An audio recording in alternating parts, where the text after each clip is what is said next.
Students, let's start sum number 4. In this sum, x plus y equal to w plus z ये हमें दे रखा है और prove करना है ए ओ बी एक लाइन है। अगर हम ये प्रूव कर दें कि angle A O B 180 degree का है तो ये प्रूव हो जाएगा कि ए ओ बी एक लाइन है। तो हमारा टारगेट है एंगल ए ओ बी को 180 का प्रूव करना। तो लेट्स स्टार्ट। आप देखो यहाँ से यहाँ तक सारे एंगल को मिला दें तो वो 360 डिग्री हो जाते हैं। Angle x plus y plus w plus z equal to 360 degree. क्या रीजन है? यहां से यहां तक कंप्लीट एंगल है। Reason is complete angle. अब हम w प्लस z की value x plus y put कर देते हैं। तो इस w प्लस z की वैल्यू हम पुट कर देते हैं x plus Y.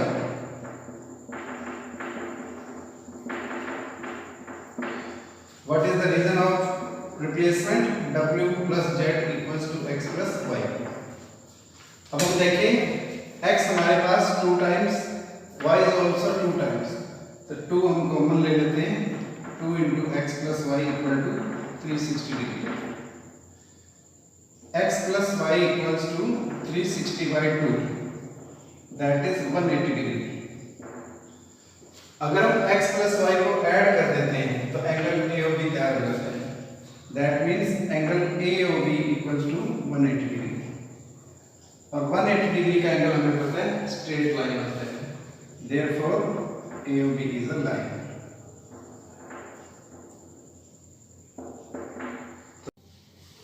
Let's start sum number 5। In this sum the figure is given to you. POQ is a line. Ray OR is perpendicular and you have to prove angle ROS equal to half of angle QOS minus angle POS. तो सबसे पहले मैं इन angles के name दे देता हूँ आपको। इस angle को मैं नंबर 1 मान लेता हूँ, इसको 2 और इसको 3 मान लेता हूँ। अब हमारा टारगेट बन गया ROS। ROS means angle 2, half of angle QOS. QOS means angle 1 plus 2 minus POS. POS means angle 3. So this is what we have to prove. Angle 2 equal to half of angle 1 plus 2 minus 3. So let's start with the solution. OR is perpendicular. Perpendicular means 90 degree angle. OR is perpendicular to POQ. Therefore, angle 1 equal to 90 degree.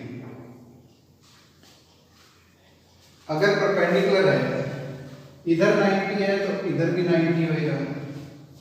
It means also angle 2 plus 3 equal to 90. Perpendicular means ये perpendicular है तो इधर angle ROQ 90 हो गया, इधर angle ROP 90 हो गया। ROP को हम लिख सकते हैं 2 plus 3. So what conclusion can we draw? Angle 1 equals to 90, angle 2 plus 3 equal to 90. तो इन दोनों से रिजल्ट निकल गया angle 1 equal to 2 plus 3. Angle 1 की वैल्यू 2 plus 3। हमें एंगल QOS की वैल्यू 1 plus 2 चाहिए। तो अगर हम इस 1 में 2 ऐड कर दें तो हमारे को एंगल QOS मिलेगा। ऐसा करने के लिए हमें एक साइड में तो हम एंगल 2 जोड़ नहीं सकते, इसलिए दोनों तरफ एंगल 2 ऐड कर देते हैं। Adding angle 2 to both sides. इधर भी एंगल 2 ऐड करते हैं, उधर भी। तो ये हो गया 1 plus 2 equal to 2 plus 2 plus 3। Angle 1 plus 2 को हम इकट्ठा देखेंगे तो ये 1 ये 2 QOS तैयार हो गया। ये हो गया angle QOS। 1 plus 2 means angle QOS। ये 2 और 2 double of 2 plus angle 3। Angle QOS equal to double of 2. 2 means angle ROS plus angle 3. 3 means angle POS. ये एंगल 3 है POS. POS को उधर लेके आते हैं. Angle QOS minus angle POS equal to double of angle ROS. हमने क्या किया? एंगल POS को उधर ले लिया. अगर हम इस 2 को इधर से उधर लेके जाएंगे तो ये हाफ हो जाएगा. That means half of angle QOS minus angle POS equals to angle ROS. तो यही हमारे को प्रूव करना था. Angle ROS equal to half of angle QOS minus POS. This is the way you can do this sum. Let's start sum number 6. It is given that angle XYZ equals to 64 and XY is produced to point P.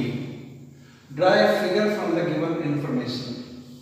सबसे पहले तो हमें इस information से figure बनानी है. तो आओ पहले फिगर बनाएं. XYZ, ये हमारा एंगल XYZ.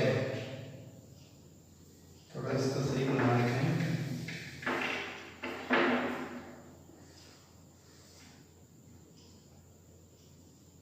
ये बन गया हमारा एंगल XYZ. क्योंकि XYZ 64 का है, दैट मीन्स एक्यूट एंगल होना चाहिए. तो ये हमारा एक्यूट एंगल बन गया 64 डिग्री का angle XYZ. XY is produced two point P. XY को पॉइंट P तक बढ़ाया है. अगर लिखा हो YX को प्रोड्यूस किया है तो आप ऊपर की तरफ बढ़ाएंगे, YX X की तरफ जाएंगे. But XY is produced, so X से Y की तरफ आएंगे. XY is produced to point P, तो XY को हमने बढ़ा दिया point P तक. तो XY is produced to point P. Draw a figure from the given information. तो ये हमारी फिगर तैयार हो गई. Ray YQ bisects angle ZYP. ये एंगल ZYP है. ZYP. YQ इसको बाइसेक्ट कर रही है. तो यहां से हमने एक बाइसेक्टर खींच लिया इसे. ये बाइसेक्ट कर रही है तो एंगल 1 और 2 इक्वल हो गए. ये एंगल 1, ये 2, इसको हम एंगल 3 मान लेते हैं. तो ये हमारी फिगर तैयार हो गई. अब हम इस सम को आगे करते हैं.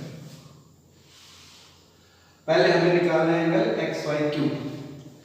XYQ that means 2 + 3. 3 की वैल्यू हमारे पास पहले से ही है. अगर हम 2 की वैल्यू निकाल लेते हैं तो हमारे पास एंगल XYQ की वैल्यू आ जाएगी. तो पहले हमारा टारगेट हो गया एंगल 2 की वैल्यू निकालना. तो देखते हैं YQ bisects angle ZYP. That means angle 1 equal to 2. YQ ZYP को बाइसेक्ट करता है तो 1 और 2 इक्वल हो गए. अब XYP प्रोड्यूस है तो X is a line. XY is produced to P. Therefore XYP is a line. अगर XYP लाइन है तो ये 3 एंगल मिलके 180 के हो जाएंगे. यहां से यहां तक, यहां से यहां तक 180. Therefore angle 3 + 1 + 2 equals to 180 degree. And the reason is XP is a line.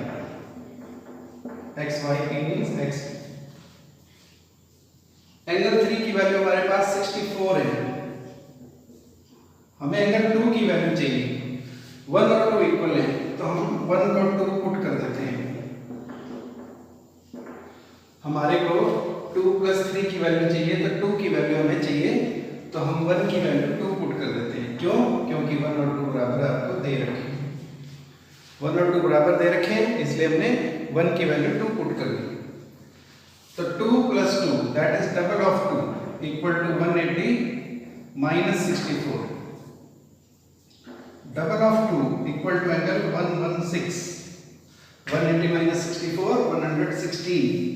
Angle 2 equal to 116/2 that is 58 degree. Angle 2 की वैल्यू हमारे पास 58 डिग्री आ गई। अब हमें एंगल XYQ निकालना है। तो angle XYQ equals to angle 2 plus angle 3। 2 is 58 degree, 3 is 64 degree. So what will be the sum? It is 122 degree. तो angle XYQ हमारे पास आ गया 122 डिग्री। अब हमें क्या निकालना है? Reflex angle QYP। Angle QYP equal to angle 1 और 2 equal हैं।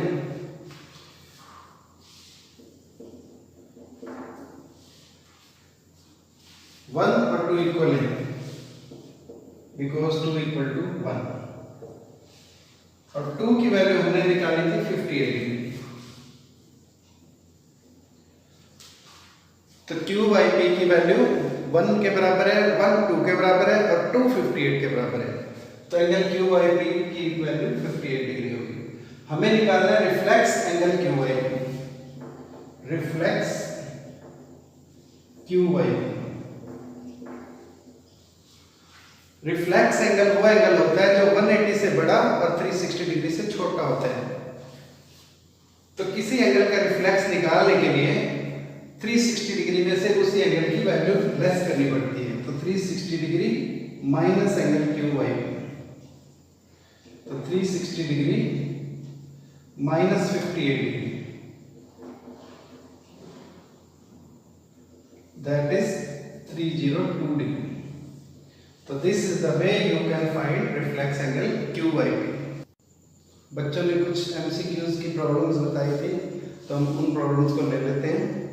और इस MCQ का आंसर भी गलत दे रखा था, तो सबसे पहले हम इसी MCQ को लेते हैं। इसके अंदर देखो, MCQ करने के लिए आपको पूरी कैलकुलेशन की जरूरत नहीं होती, आप सिर्फ मेंटल कैलकुलेशन करके भी आंसर दे सकते हैं। फिर भी क्योंकि कुछ बच्चों की प्रॉब्लम इसमें थी, तो हम इसको थोड़ा सा डिटेल में ले लेते हैं। Otherwise you need not to do the complete solution, you can do it mentally. तो देखो, आप AB पैरेलल टू CD दे रखे हैं, इसका मतलब एंगल 1 और 2 इक्वल हो जाएंगे क्योंकि अल्टरनेट एंगल्स हैं। AB parallel to CD it is given, therefore angle 1 equal to 2 alternate interior angles. तो ये 1 और ये 2 इक्वल हो गए। 1 की वैल्यू 25 डिग्री है, तो 2 हमारे पास 25 आ गए। अब आगे देखो, इस एंगल को हम 3 मान लेते हैं। AB पैरेलल टू CD है तो 3 लिया। इसमें अब आपको एक कंस्ट्रक्शन करनी पड़ेगी। आप PQ को प्रोड्यूस करेंगे।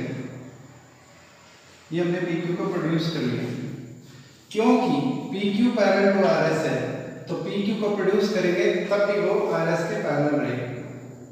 तो produce PQ to M। PQ को हमने हम तक प्रोड्यूस कर लिया, तो एंगल 3 लिया, इसको छोड़ दिया और यहाँ 4 ले लिया। तो एंगल 3 और 4 कैसे एंगल हो गए? लिया, छोड़ा, ले लिया, कोरस्पॉन्डिंग। तो AB फिर से CD के पैरेलल है, तो angle 3 equals to 4 corresponding angles.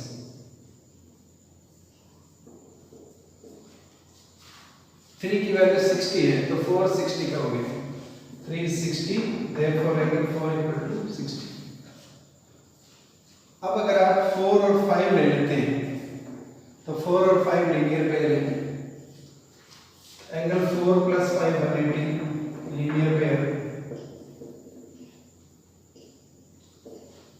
4 की वैल्यू हमारे पास 60 डिग्री है। इस वे में 5 की वैल्यू हमारे पास 120 डिग्री आ गई। 5 की वैल्यू 120 डिग्री।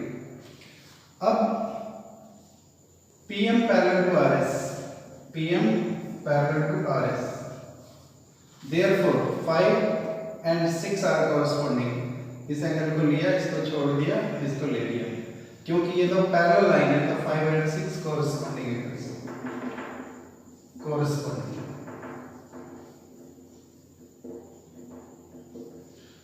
5 की वैल्यू हमने 120 निकाली है, तो 6 हमारे लिए 120 का हो गया। अब हमें निकालना है angle QRS। Angle QRS equal to 2 + 6। 2 की वैल्यू हमारे पास थी 25 और 6 की वैल्यू हमारे पास है 120, तो एंगल हो गया हमारा 145 डिग्री। तो C option will be correct answer. Correct option will be C. Let's take one more MCQ. OP is parallel to RS. OPQ. This angle is 110. QRS is 130.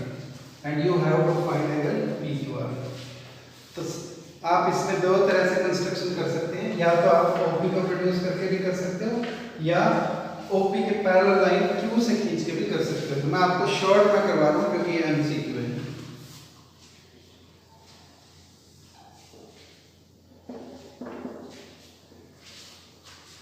Draw XY parallel to OP through point Q।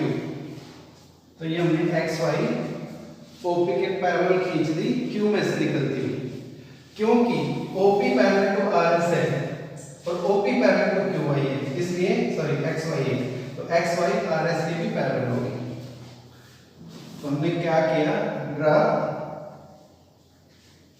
XY parallel to OP through point Q। Now OP is parallel to XY, therefore angle 1 + 2 180 degree, and the reason is co-interior angles। तो 1 is 110, 180 minus 110, angle 2 is 70 degree, angle 2 is 70 degree। Similarly, if we take this angle 3 and this as 4, so because XY is parallel to QP and OP and OP is parallel to RS, therefore XY parallel to RS। So similarly 3 + 4 will be 180 degree। So we can find 4 as 50 degree। 3 और 4 का सम 180 है, 3 130 का है, तो 4 की value similarly हम ढूंढ सकते हैं 50 डिग्री। अब XQY एक लाइन है, XQY is a line, therefore angle 2 + 5 + 4 equals to 180 degree, because XY is a line। Now put the values, angle 2 is 70 degree, 5 we have to find out, and angle 4 is 50 degree। 70 + 50 120, plus angle 5 equals to 180 degree, the angle 5 is equal to 60 degree। 5 means angle PQR। So this is the way you can find angle PQR as 60 degree। Let's take the last MCQ. The angle which is 8 times to its complement is, if sum of two angle is 90 degree, then they are complementary angles, and if sum of two angle is 180 degree, then they are supplementary angles।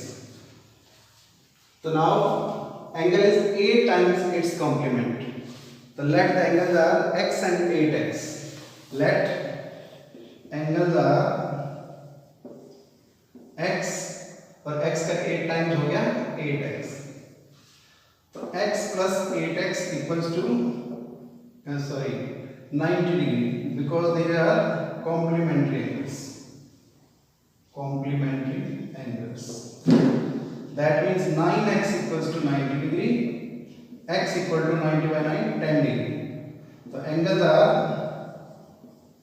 x means 10 degree, 8x means 80 degree। तो angles हो गए 10 और 80। हमें angle ढूंढना है जो 8 time बड़ा हो, तो बड़े वाला एंगल हो गया 80 डिग्री। तो what will be the correct answer? correct answer will be A.